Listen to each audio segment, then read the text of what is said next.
You are listening to Grab Them by the Pod, a member of the ACE Podcast Network.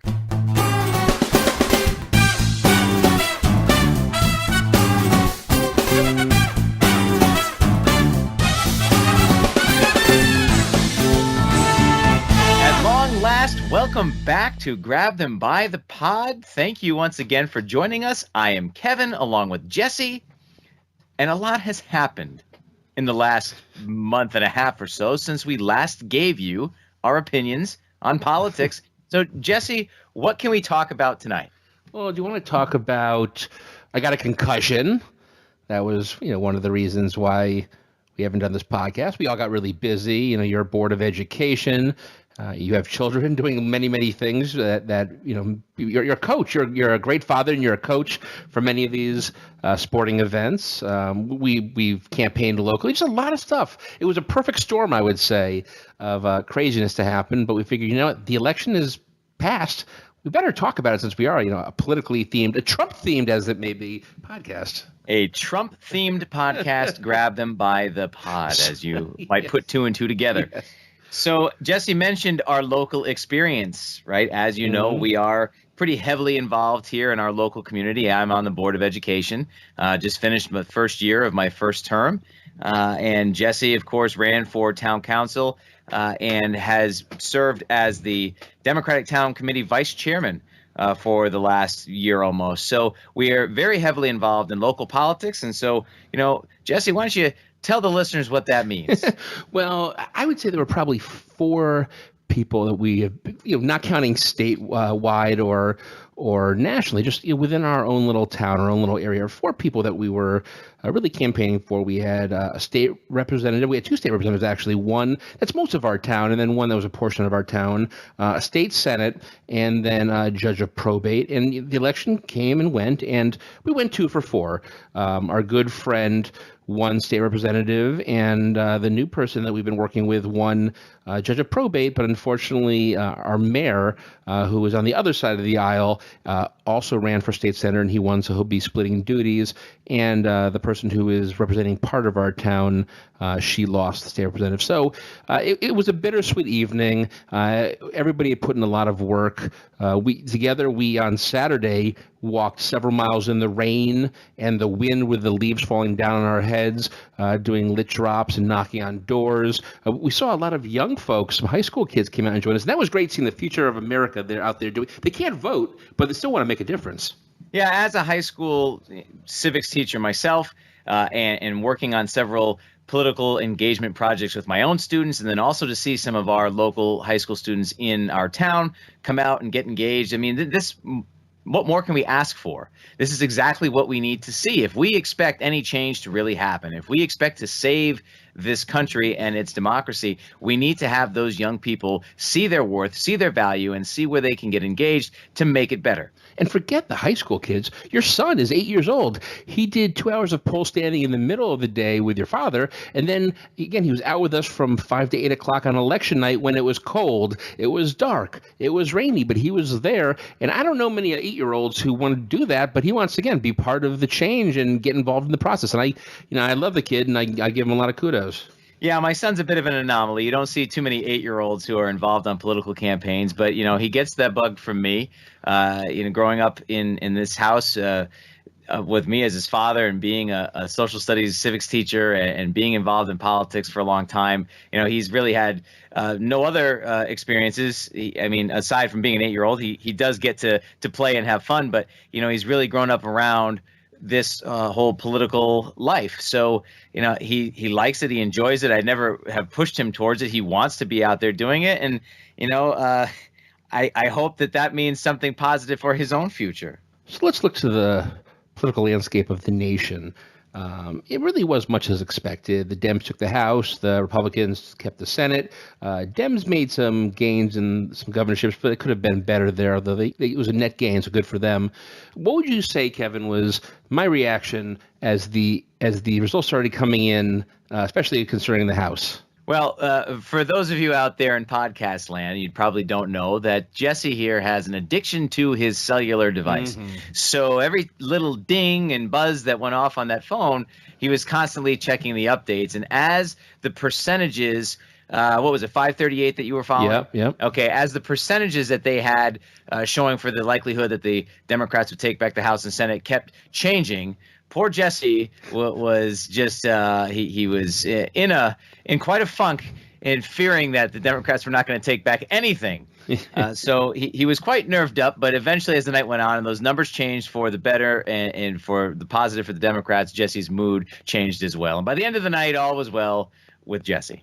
Yeah, the day after, now here we are 2 days after. The narrative, it's not quite, I think, exactly what happened because the media looks at things, people look at things, and they start to overreact. A blue wave did come, but it was just contained to the House, and that makes sense. It's the only part of this year's election where the entire country had a say in the election, and I don't want to hear it. I'm sure there are races maybe that have been called in the last half an hour that I'm not aware of, or maybe called by the time you listen to this. But last we've looked, ABC News has reported that 224 seats have gone to the Democrats, with 201 seats going to the Republicans, and that leaves about 10 that are still up in the air. A lot of them in California. Maybe a few days till we know really what's going on. So far, Democrats have turned 30 Republican seats blue. Republicans flipped one Democratic seat. If not big in math, that's 29 that they've gained. But Kevin, how would you like to be this guy, Joe Radinovich? He's the Democrat who lost to a Republican in 2018. He lost to Pete Stauber in Minnesota 8. That's going to suck for that guy. Yeah, Stauber, that's a good Minnesota name. I actually I know somebody from Minnesota with the last name of Stauber, so I wonder if there's any relation. But that's got to not feel too good in this wave of blue that took place in the House to be the one guy on the Democratic side that loses to a Republican.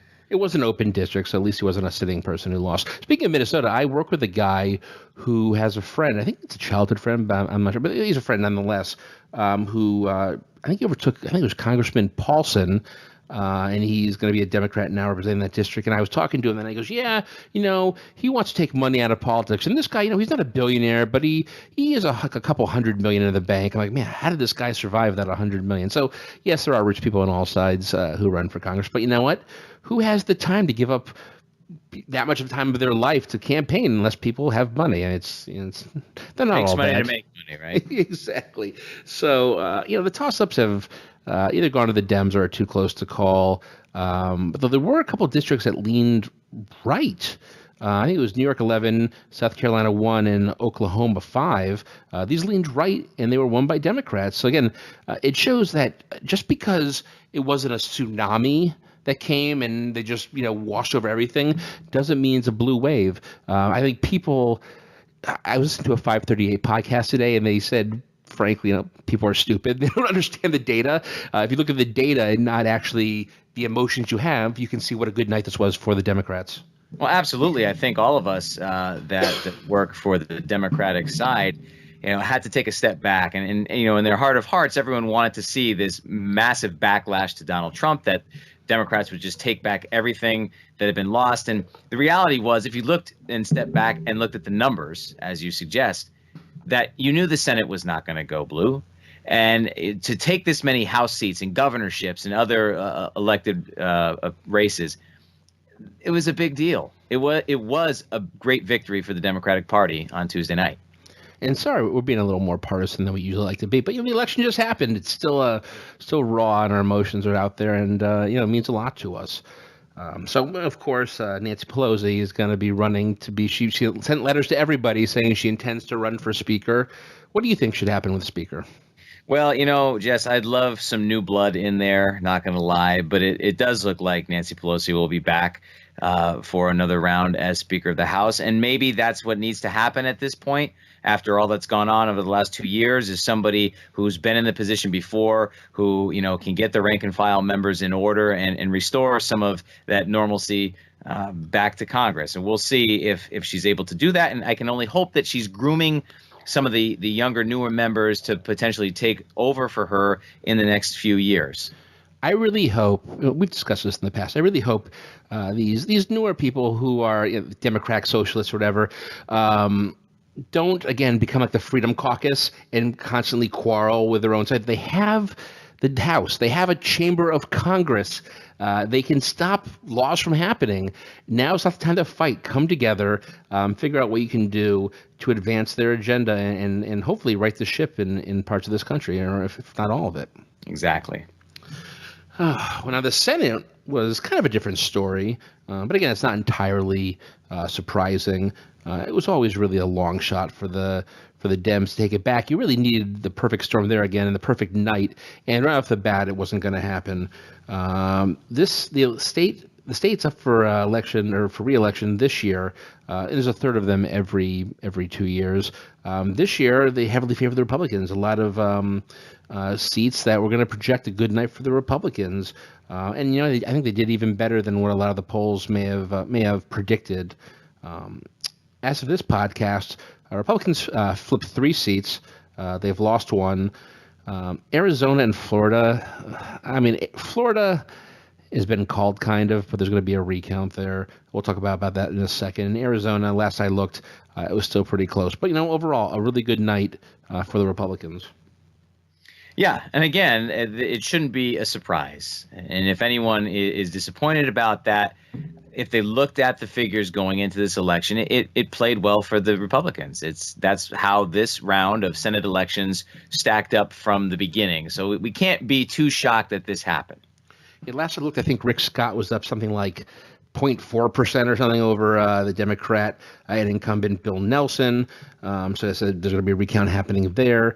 I think Martha McSally, she leads by something like 1%, 0.9% over Democrat Kirsten Sinema. So again, who knows? But we've talked about this before. This is what pisses me off. The Green Party in Arizona got 2.2% of the vote.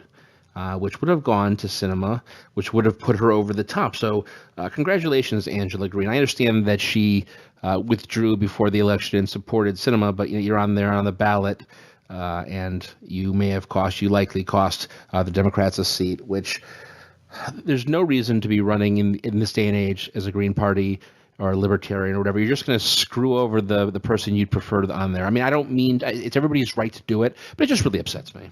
Right, and we've had that conversation about whether or not third parties are viable in this country. And in my humble opinion, as much as it sounds undemocratic, I don't believe they are. And what I think needs to happen, we need to admit that this is a two-party system. Do we really want to turn into a system with 10 or 12 different major parties like we see some other European countries and other parts of the world, where elections take even longer, there are more runoffs, you have to get a plurality? We don't necessarily want that either. Perhaps what we need is to find more moderation in the two major parties instead of being so polarized. Why we think the two-party system doesn't work is because we've become so polarized. If we can get back to moderation, where you can have liberal Republicans and conservative Democrats that reach across the aisle to each other to get things done, then I think we would see less of a need for some of those third parties. It really is. We're from Connecticut. We're from New England. It's kind of like the height of the Yankees-Red Sox feud, where you're like, screw the other team. I'm not going to admit that team's good. And that's what they are politically, that they're different teams. You have your side, they have their side, and you don't want to hear anything else. And again, we have to move away from that. 'Cause I think a lot of people are much more moderate than we give them credit for, but it's the people at the highest levels, it's the people in the media really just promote, either with us or against us, and it brings people to the sides when you should be going to the middle. I agree with you wholeheartedly there. Well, and if anyone watched the interview on Chris Cuomo's show on CNN last night, and he had Joe Manchin on at one point in his show, and you can say what you will about the senator from West Virginia and say that he let the Democrats down in several votes, but when you listen to him speak, he really does seem genuine in the sense that he is doing his job representing the citizens of West Virginia. And he says very candidly to anyone, to the Senate Majority Leader, to the leaders of his own party, that, look, I will vote in what's the best interest of the people of West Virginia. And if that means I have to cross the party line, I will do it. And in reality, as frustrating as that might be for the Democrats, that's what we need to get back to. That's what America really is. As you said, America is much more moderate than we give it credit for. And we need people in Washington that are willing to work across the aisle when it serves their constituents well. I think Joe Manchin should have a conversation with Susan Collins, and maybe she can start doing that a little more because, as I said in past podcasts, a lot of times she's like Charlie Brown, and she's going to kick the football, and then they pull away from her. She votes Republican, and then she doesn't get what she was promised. So. But 2 years from now, the Senate map looks a lot better for Democrats. It's kind of the inverse of this year. It's a little more blue. But the question is going to be, did the Republicans win enough in this election that's going to make, even if the Democrats make gains in 2 years, is that not going to be enough? And that's something we're going to have to see. I mean, it's going to depend how the economy is going. It's going to depend on what's up with Trump. There's going to be a lot of factors, and the election's only 2 days old, but we're already in the next cycle, and we're already thinking of 2020. Well, one thing seems abundantly clear, that the president's not going to tame or slow down his rhetoric. It's Kevin. I want to get there. It's not on the rundown. I want to talk about it very briefly in a little bit, so we'll get there. But I'm already getting heartburn. I'm sure there'll be lots of that over the next 2 years. So some notable results that happened in the Senate. Indiana Democratic Senator Joe Donnelly lost by 10 points. Missouri Democratic Senator Claire McCaskill lost by 6 points. North Dakota Democratic Senator Heidi Heitkamp lost by 10 points. Nevada Republican Dean Heller lost by 4 points.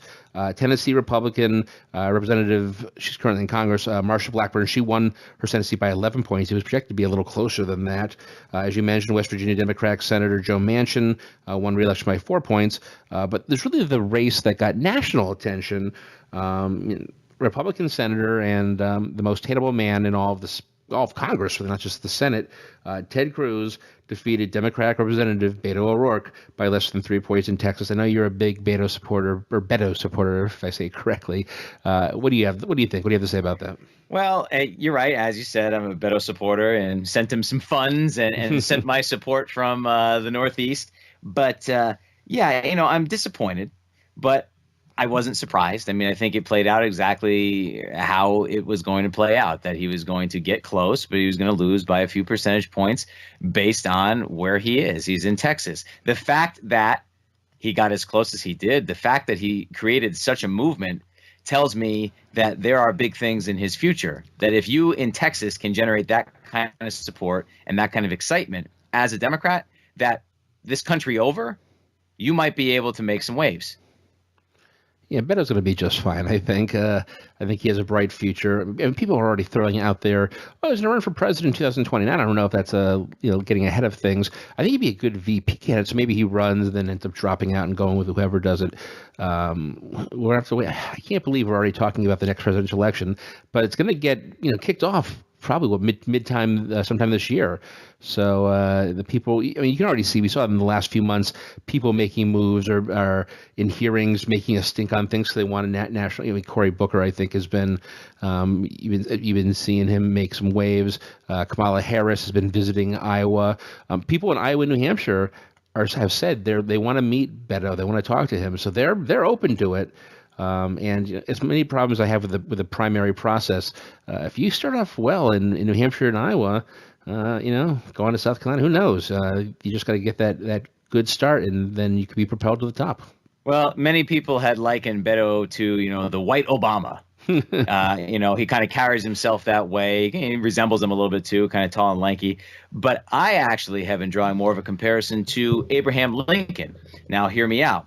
Abraham Lincoln was a one-term congressman, most famous for voting against the Mexican-American War in his time in Congress, and then left Congress several years later, ran for Senate against Stephen A. Douglas unsuccessfully, in Illinois, and then in 1858, and then 2 years later in 1860, runs for president and wins in a divided nation. Now, can you see a comparison between Mr. Beto O'Rourke? And Abraham Lincoln's favorite sport was wrestling, so maybe Beto has to get on top of that too. So who knows? We'll see what happens in 2020, where Beto goes from here. But I know that he's only got up to go. So, well, I'm sure this will not be the last time you'll hear his name on this podcast. And That's a promise because we're going to keep putting this podcast out now and not disappear again. But onto the governor's races. Democrats made gains in the governor races, but I mentioned earlier they could have done better. They won control of the governor's office in Illinois, Kansas, Maine, Michigan, Nevada, New Mexico, Wisconsin. They won here in Connecticut where we are. It was a rather close race for most of the night, but Ned Lamont, after losing, how many times did he run for Senate? Twice or just once? He ran once for Senate in 2006, losing to sitting Senator Joe Lieberman, who he had beaten in the Democratic primary. Of course, Lieberman ran as an independent after that and went downhill from there. He ran again in 2010 for governor. He ran for the nomination in the Democratic Party for governor in 2010, but lost to the current governor of Connecticut, Daniel Malloy. Well, I guess you try hard enough, and yeah, he's not hurting for funds either, so we can continue to do this. But he wasn't necessarily my favorite going into this, but I think he's won me over in a lot of respects, and he was by far the better option, other than Stefanowski, who's running against him. So we'll see how things go here in Connecticut. When it comes to all these governor races, perhaps the two biggest ones, or the ones with the most national attention, were in Florida. And in Georgia. We'll get to Georgia in just a little bit. In Florida, I was super surprised. This is one of the things that really kind of threw me in a tizzy when it was early in the night. I think Florida polls closed around 7 o'clock, and I expected that Andrew Gillum was going to win. He led in the polls, but he ended up losing. That does fall into the margin of error of how things were going. So again, it shouldn't have been too much of a surprise, but I think I really talked myself into the fact that he was going to win. He's the current mayor of Tallahassee. He lost to Ron DeSantis, who is probably most famous for having a commercial where he was teaching his child how to build a wall out of blocks and was reading like the biography of Donald Trump or something to his kid. Ron DeSantis, not a racist, but the racists think he's racist. Yes. Yeah, he does not have the temperament. If you've watched any of at least the clips of some of the debates they had, I don't like it. And there may actually end up, Gillum conceded, but there may end up being a recount there too. Again, I'm not holding my breath on any of these Florida races being switched, but I guess it's not over till it's over. We also had Democrats defeating Republican Chris Kobach in Kansas, which is, again, I thought a pretty big deal, but not that surprising, again, if you look at the numbers. And fun fact about Kansas, I was once in a cab that almost ran over former Senator and current Kansas Governor Sam Brownback. He was looking at his BlackBerry and crossing the road when he shouldn't have been. Not that I wish anybody harm, but Sam Brownback stands pretty much against everything I stand for, so I wouldn't have cried too many tears if the cab had run him over. One of the bigger stories to come out when it comes to governor is in Wisconsin. Scott Walker, former presidential candidate, governor of Wisconsin, Scott Walker, the guy who is the bane of the Wisconsin unions, he lost. Yes, unions campaigned very hard against him. Call it karma, paybacks, something or other. Yeah. He was actually recalled a few years ago and won the re-election. And actually, that I was in favor of. I'm anti-recalling a governor. You made that vote. I think you have to live with it, unfortunately. Impeachment's a different story, but you can't just be like, I don't like the job you're doing, so I want to recall you. I'm not a fan. Listen, without a recall, we would have never had the governor. The governor, man, and... he could have been worse there in California, I guess, though I'm not a Californian, so what do I know? Republicans held on to offices in Iowa. Ohio is going to be the problem for the Democrats going forward. They've actually have made a lot of gains in the Midwest area, but Ohio, it's going to be interesting to see how that goes, as Ohio goes to nation. I don't know if that's true or not, but Ohio is a big deal when it comes to presidential elections, so we're going to have to see what happens there. But on to Georgia. Last time I looked, Republican Brian Kemp was leading Democrat Stacey Abrams 50.4% to 48.7%. That has probably changed by now. There's a lot of mail-in and absentee ballots and things are going through. He's resigned from his role as Secretary of State, but she's not giving up. Kemp, you probably know him as a guy who's run a really unethical campaign. Some might say dirty. I'd probably be one of those people. He was in charge of the election he was running in. I don't understand how that's not a conflict of interest and how that's allowed. Right. It certainly seems as such. Now, when you are the Secretary of the State who is in charge of the voter rolls and has the power to kick people off of the voter rolls, and as you said, some potentially unethical behavior happened here, There's some are saying that he and his office have withheld the number of absentee ballots that were cast from the Abrams campaign. They can't even get a figure on whether or not they're close because they can't tally things because his office isn't letting that out. And as you said, he resigned today, feeling confident that he will be proven the victor and that he doesn't need to worry about holding on to that job as Secretary of the State. So we'll see where this goes. All Abrams needs to do is prove through these recounts and these absentee ballots that he has less than 50% plus one margin in the race to force a runoff. She doesn't have to prove that she beat him. She has to get within that margin to force a runoff that would happen on December 4th. There's a lot of politicians I disagree with. I don't want them to be elected for political reasons, but this is really one case where I'm really just disgusted by the guy who ran it. I mean, being in charge, you mentioned he was in charge of the voter rolls. He purged a lot of people who, surprise, they all happen to be minorities. By the way, his opponent was black, running in Georgia. So I wonder who they were going to vote for. It's dirty, it's wrong, and I can't believe they allowed it to happen. I don't know. So again, we'll keep an eye on what's going on in Georgia. I'm not necessarily holding my breath, but things can happen. And as someone said on Twitter today, that's basically a 50-50 split. Georgia can possibly be now considered a swing state going forward. If the people who voted for Abrams come out and vote in the presidential election, Georgia may be up for grabs. Yeah, I mean, we saw earlier this year in Alabama, the state next door would elected Doug Jones in that special election, the Democrat. If states like Alabama and Georgia can be that close, then you're absolutely right. Things could play very differently for them in 2020. So in the end, we said this already, the numbers and not the emotions were right. Things turned out the way they were going to turn out. The House went blue. The Senate stayed red. The majority of the country did reject Trump. But Trump and his supporters and all the strongholds they have in this country, they love him as much as ever. And that really is going to be where the divide comes. It's, with Trump, you're either with him or against him. And if you're not a fan of Trump, you're my enemy, is how I think a lot of people look at things. And I don't know how it's going to play out in 2020. I have a feeling it's going to get worse before it gets better. But we'll see. We'll have to wait and see. Well, I think the important thing to focus on is the positives that come out of this election. All right, the night belonged to women and minority and marginalized groups. The first two Native American members of Congress elected, the first two Muslim females, the first two African American women elected to represent Massachusetts and Connecticut, the first openly gay governor elected in Colorado. In New Mexico, Michelle Lujan Grisham becomes the second ever Hispanic female governor and the first Democratic Hispanic female governor. So the number of people who traditionally have not been represented in our government, who made a show of force and gained control of these seats of power that represent the true diverse nature that this country has to offer, is going to prove something out here, that we are greater than what we see in Washington right now. Indeed. Now, initially I was going to just talk about the election here, Kevin. That's all I told you about. But a couple of things happened in the last day or so that I want to just go over really briefly. I hope you'll humor me with this.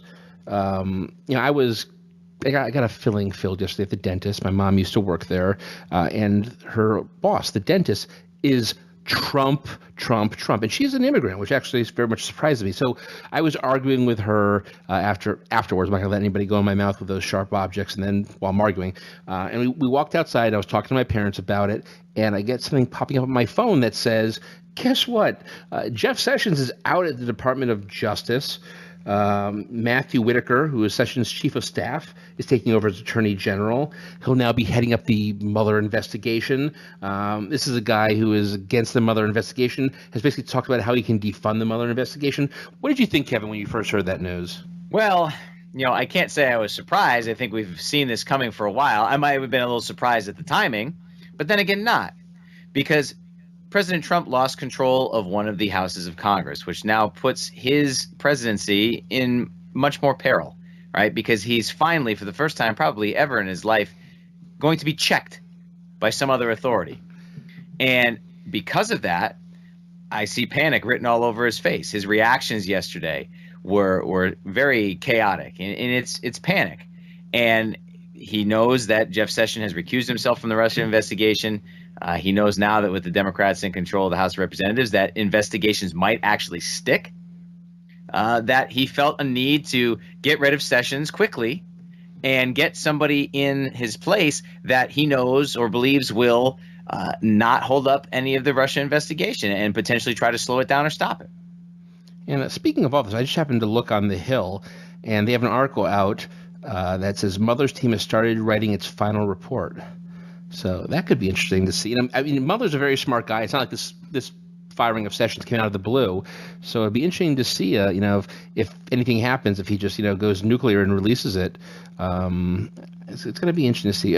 I heard talk that Christie may be the replacement, which whatever. I've heard that buzz as well. So the difference is that there's still some time left before the Democrats take over, and it's be interesting to see what the Republicans do. Jeff Flake actually tweeted out today, said, when the Senate convenes next week, Senator Coons and I will ask for unanimous consent to bring S-2644, the Special Counsel Independence and Integrity Act, to the vote on the Senate floor. After the firing of the Attorney General, it is more important than ever to protect the Special Counsel. And by the way, he was fired. They want to say he resigned, but if you look at the note, it's like, I am resigning at your request. So he basically was told to resign, which, yes, it's not technically a firing, but come on, it was. And we all know how Trump is scared to actually, pull the trigger when it comes to any of the stuff himself. He gets very passive and wants these people to resign. Well, yeah, and you know what? We kind of have to look at this as perhaps the chickens coming home to roost for Mr. Sessions, right? He left. Hey, Reverend Wright. He left a pretty cush job as a senator from Alabama. To take on this role in the Trump campaign and to take on the role of Attorney General and to work for a man that seems to have no ethics and no sense of right and wrong. So, is he getting his just desserts? Well, he said he's looking into running in 2020 for his old Senate seat against Doug Jones. So we'll see. Romney tweeted support as well. And, Lindsey Graham, who once said there'd be a holy hell to pay if Trump fired Sessions, is now surprisingly okay with everything. John McCain is rolling over in his grave, I swear. The one last thing I want to talk about, and then we can get to Kevin's Corner, I promise, was this whole Jim Acosta fiasco. I sent you guys videos of this yesterday. Trump gave one of his classic unhinged Trump press conferences where he just babbles on and yells at people and says things that are really incoherent. And at one point, Jim Acosta, Jim Acosta, he does like making a show about things. I'm not going to say he doesn't, but he asked a question that rubbed Trump the wrong way. And Trump eventually said to him, I'll tell you what, CNN should be ashamed of itself for having you work for them. You are a rude, terrible person. You shouldn't be working at CNN. The way you treat Sarah is horrible, and the way you treat other people are horrible. You shouldn't treat people that way, which is pretty rich coming from Donald J. Trump. Sure thing. But Acosta kept asking his question, and some White House aide kept trying to take the microphone out of his hands. She kept reaching in, and he kind of moved his body and didn't want to give it up and kept asking his question. Later on, the White House suspended Acosta from the White House press corps, took his hard pass, and Sarah Huckabee Sanders claimed that they will not tolerate a reporter placing his hands on a young woman just trying to do her job as a White House intern, which is utterly ridiculous. You saw the video, right? Yes, I saw the undoctored version of the video Yes. in which he does not manhandle her at all, as they claim. If anything, there was light contact, no much than like brushing up against somebody. She reached into him, and I don't blame her. She's just doing her job and doesn't want to be embarrassed or do something wrong in front of the President of the United States. I understand, but she never should have been in that position. And when they do make that light contact, with, by the way, her reaching into him, he says, "Excuse me, ma'am," to her, and keeps going on like it was no big deal. And there are pictures while this is all going down of Sarah Huckabee Sanders with a giant grin on her face, Jared Kushner with a giant grin on his face, and John Kelly with his head down in his lap, looking down, disgusted. And the question is, people are having on the internet, I don't want to be a conspiracy theorist. People are saying, well, either they're all happy because Trump's berating Acosta, or was this whole thing planned so they could do this to Jim Acosta? I don't know. I mean, there's no proof of that, and I don't want to be a conspiracy theorist, but I certainly would have put it past them. So, yeah. And as you mentioned to the doctored version, Sarah Huckabee Sanders later tweeted out a version of the video that was edited by InfoWars that was kind of made it look like he was chopping down on her arm a little more than he really was. And man, the White House has just gone full conspiracy. Speaking of that, and the truth doesn't matter. As Rudy Giuliani said, the truth is not always the truth. And this week has really just showed that. All right, what do you got for Kevin's Corner? Well, Jesse, this election has proven that democracy still works. Democrats now control the House of Representatives, and the president will no longer have free reign over our government. Perhaps more heartening was the level of voter turnout and the candidates elected this nation over. With national voter turnout around 50% in a midterm election and such a diverse group of newly elected Congress members and governors, we have much to be excited about. However, we cannot afford to rest on our laurels now. We must continue this momentum and keep up this level of engagement. Let us remember that November 2020 is but a stone's throw away. It's going to come at us like a freight train, though, not a stone. Well, before we go, I think we both want to send best wishes and get well card to the notorious RBG, Ruth Bader Ginsburg, who had a little trip today and fractured 3 ribs. Stay alive. Whatever you do, please stay alive. Please do. Oh, God. All right. It's been great to be back, Kevin. It's been great to be back with all of our listeners. Hope you guys enjoyed today's show. We're going to hopefully get back on a more normal schedule. I know you're actually going to our nation's capital this weekend, Washington, D.C. We'll be there, yes. Under a different light than the last time I was there 2 years ago, right after Trump was elected. It's a very dark pall over the city. It'll be a little more positive this time. Fantastic. Remember to go, if you have an iPhone, if you listen to us on iTunes, go to iTunes and please write a review. Give us 5 stars if you love us that much. Anything else would be uncivilized, I believe. You can go to our website at grabthembythepod.com to find everything you know about us and the podcast. And Kevin, I haven't said this in quite a long time. I'm looking forward to it. It's been fun. Later.